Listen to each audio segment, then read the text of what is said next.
How you doing, Scotty?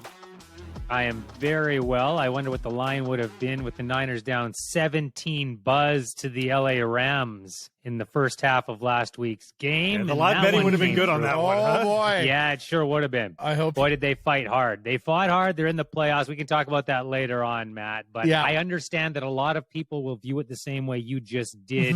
That explosive Dallas offense. Only 3 points. What's the problem? But I have a different view. All right. I am biased. I look forward to your handicapping of that match later in the head. Let's just start on the Vancouver Canucks. And heard today and reported today, Sean Burke has been interviewed once, is going to get a second interview here. So he joins Patrik Allvin and Scott Mellanby as finalists. We think there might be 2-3 more on that. But, you know, Sean Burke, a long history in the National Hockey League as a player, as a goaltender, including here with the Vancouver Canucks. Scott, I just want to get your reaction to that. That doesn't news. surprise me. Yeah, it doesn't surprise me, Matt, given the relationship with Jim Rutherford from years gone by. Sean Burke is very well regarded in the hockey world. And I do think if Sean Burke were to get the job, there would be a little bit of PR that would have to be done. Certainly when Sean Burke was hired in Montreal, the domestic violence allegations from the 1990s came up, and that was somewhat short-lived, but that would be a topic that would need to be addressed in Vancouver, and I think it would be. And I think because of the time that has passed and the opportunity for people to improve themselves, there's a way past that. I'm not surprised, though, because of what I just said. The relationship with Jim Rutherford, a person who has worked in a number of different hockey roles over the years, is coming from a big market potentially in Montreal. There's a lot of reasons I could see that making sense. He's a guy that has served an apprenticeship of sorts in Arizona, but he's also been on the coaching side of things. So he has an interesting outlook, I think, on the position as opposed to somebody who's just been on the executive side of things.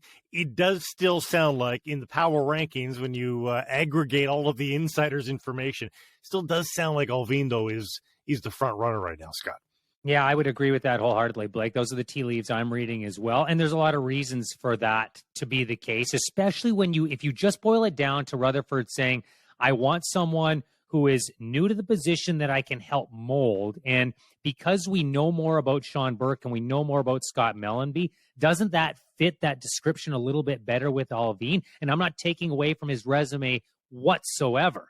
I'm just suggesting that if Jim Rutherford is going to put his imprint on the incoming general manager and try to mold him in his own shape, I would think that Allvin is more malleable in that sense than the other two that we're talking about. Well, you also have to have a pretty understood relationship, and Rutherford just probably has more years under his belt with Allvin, because it's going to be one of those, am I the final decision maker or is Jim the final? Like, it has to be pretty understood and comfortable between these two executives, I think.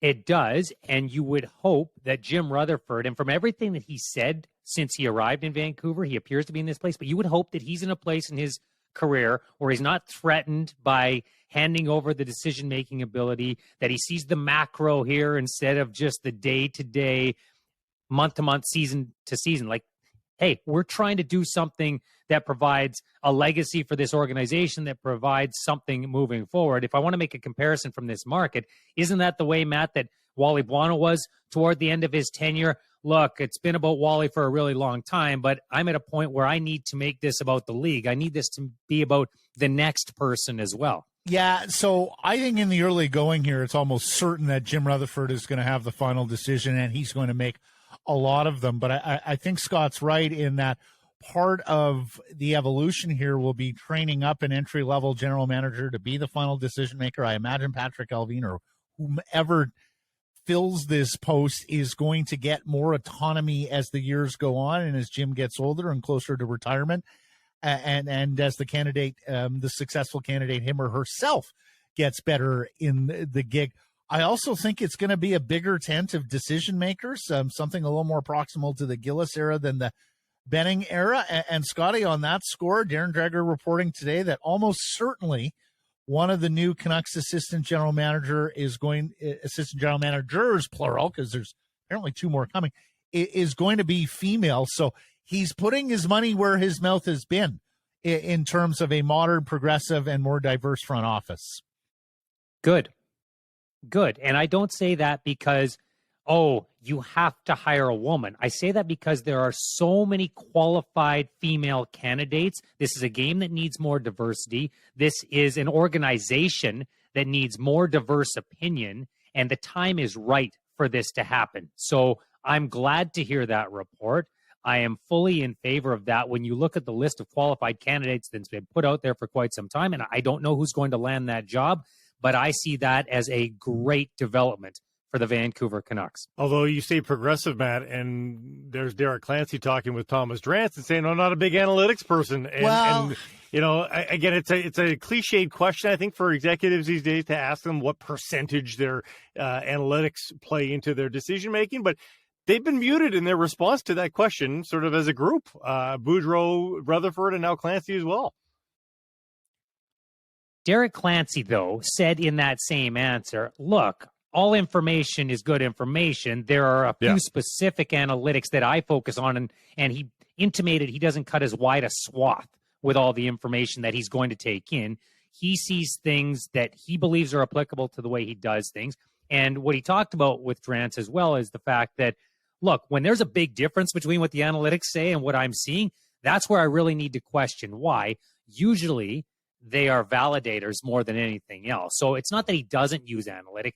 It's just that he uses perhaps less of them, or believes that there is less validity to some of the numbers and metrics that are out there than others within this business. I thought it was a very honest answer. I thought it was also a very nuanced answer, as Scott pointed out, that he basically said, look, I'm not the biggest analytics guy. I probably use them less than others, but it doesn't mean that he doesn't. We got to get away from this black or white on analytics. Like, it informs decision making in every organization now at every single level. Yeah, some guys or some folk lean on it more than others, but you know, I think when you have someone at an AGM level saying he's not the biggest analytics guy, that doesn't mean the organization isn't going to be data based. No, of course they're going to have an analytics department, but I do think that these guys now know that they can't say that they aren't at all an analytics guy, because they know that will draw fire.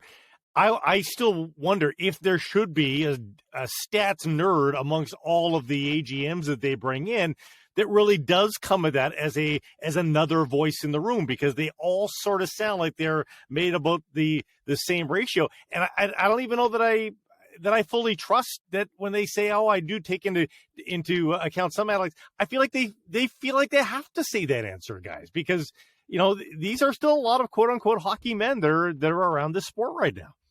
Does it matter if it's an AGM though? Does it matter if it's in that role? Well, it can mean any role. Just one of the guys, one of the group. Certainly, but we've heard Rutherford talk about the organization and talk about the work in analytics and saying, hey, I think this person's doing a really good job. And, you know, if we want to look at one of his former organizations, Eric Tulsky wasn't an AGM forever, but boy, did he have a big say. He had a seat at the table. And I agree with your point, Blake, that someone from an analytical point of view should have a seat at the table and a voice in that room. Yeah. I agree with that wholeheartedly. It doesn't mean that has to carry the day.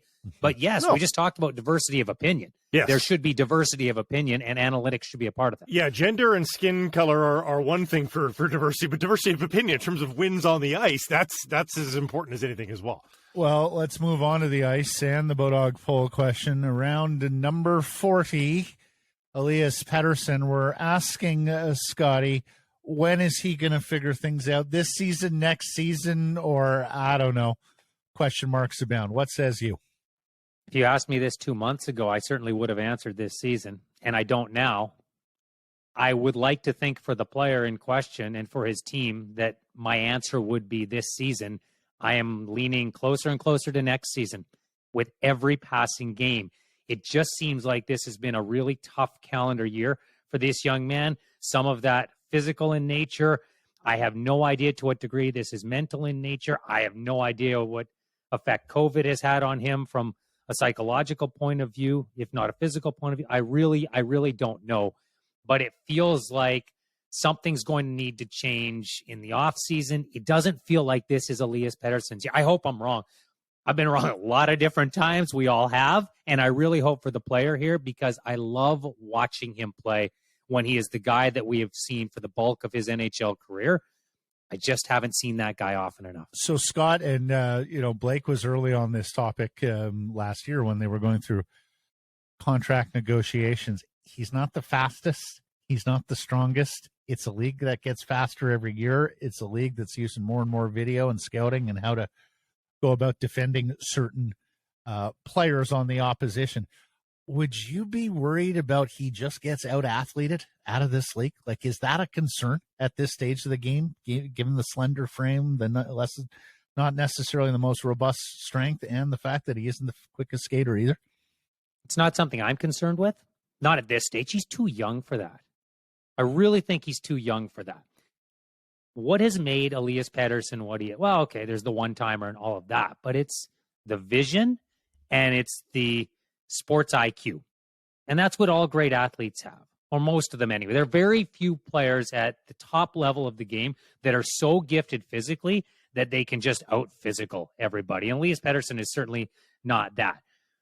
But his hockey IQ is really high, and his vision is remarkable. I don't think that just disappears. I think it's related to confidence, but I'm not prepared to say, with what could be classified as physical deficiencies in the areas you talked about, Matt, I'm not at the point where I'm like, that's a problem, and people have figured this guy out. I've seen too much good to say that this much bad cancels that all out. What's disappointing for me is I figured that a lot of this was mental this year. And, after the accumulation of so many things over the last 18 months, I figured a lot of it.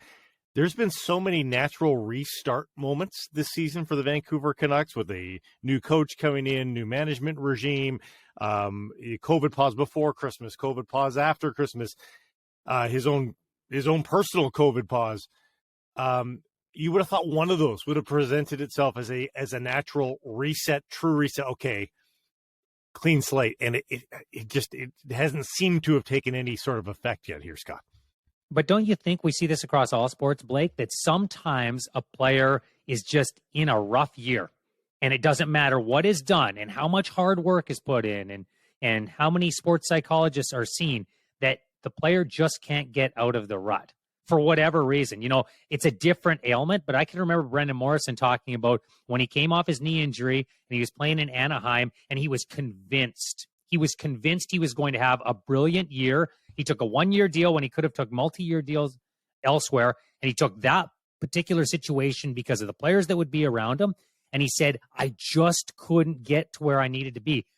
Every test said my knee was where it needed to be, but I could tell when I skated it wasn't there. And I thought it'd go after a month or after a couple of months, and he just never could get where he needed to be. I know that's completely physical, but the two are related, aren't they? Like, part of the reason Elias Pettersson looks a step slower than he has in the past is because he may not be reading the play as well. And he's not using that natural vision and that natural hockey IQ to get the area he needs to get to that split second before someone else. Let's move on to a different player, because Luke Schenn got a Stanley Cup ring today from the Tampa Bay Lightning as Good a member of their club, their championship team last year. And boy, like, the Vancouver Canucks should give him a ring as well, strap a belt around him, because he's been an absolute hero on this blue line.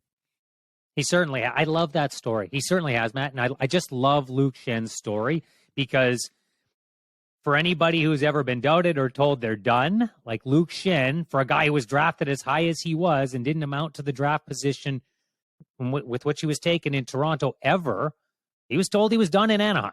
He wasn't good enough for the National Hockey League anymore.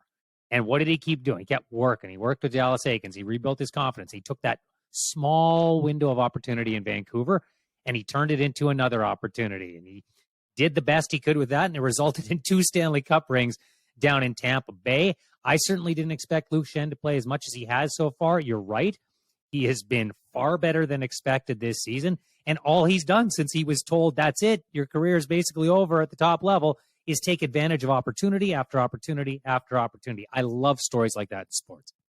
He's a part of a blue line that, while you appreciate the gumption that he's shown in his career and appreciate that, he continues to be serviceable for the Vancouver Canucks, it is a blue line that has not been helping the offense. And Bruce Boudreau talked about that yesterday. this road trip is going to be a tough one for that to all of a sudden manufacture itself, given the opposition that they have to play against. So once again, it's likely going to be a batten down the hatches kind of road trip for this blue line. And it may take an addition for these stats to improve, because it's not fair to ask Luke Schenn to add to the offense, or Brad Hunt even, or Tucker Poolman. It's not in their arsenal at all. No, it's not. And it's funny because if you looked at the Vancouver Canucks blue line just in general in the offseason, you wouldn't have said, well, there's a blue line that's going to be pretty good defensively. That's the way they're going to have to play. It was a blend, and with each player on what were the alleged pairings coming into the season, you went, okay, there's the offense that can come if it works. Hughes is the obvious exception that you knew he was going to get offense. You hoped Oliver Ekman-Larsson was going to produce offense. Jack Rathbone was in the mix, certainly at that point. You went, okay, there's a little offense that can come there. But boy, for them to score as little as they have from the back end, it's somewhat shocking. Boudreau admitting as much. I think it's part of what endears him to the fan base, is that he's willing to call a spade, and he did that with his blue line the other day. I don't think it was any external motivation. Boy, all of a sudden these guys are going to go guns a-blazing. I think the one that stands out more than any is Oliver Ekman-Larsson. You would have expected much more offense at this point from Oliver Ekman-Larsson.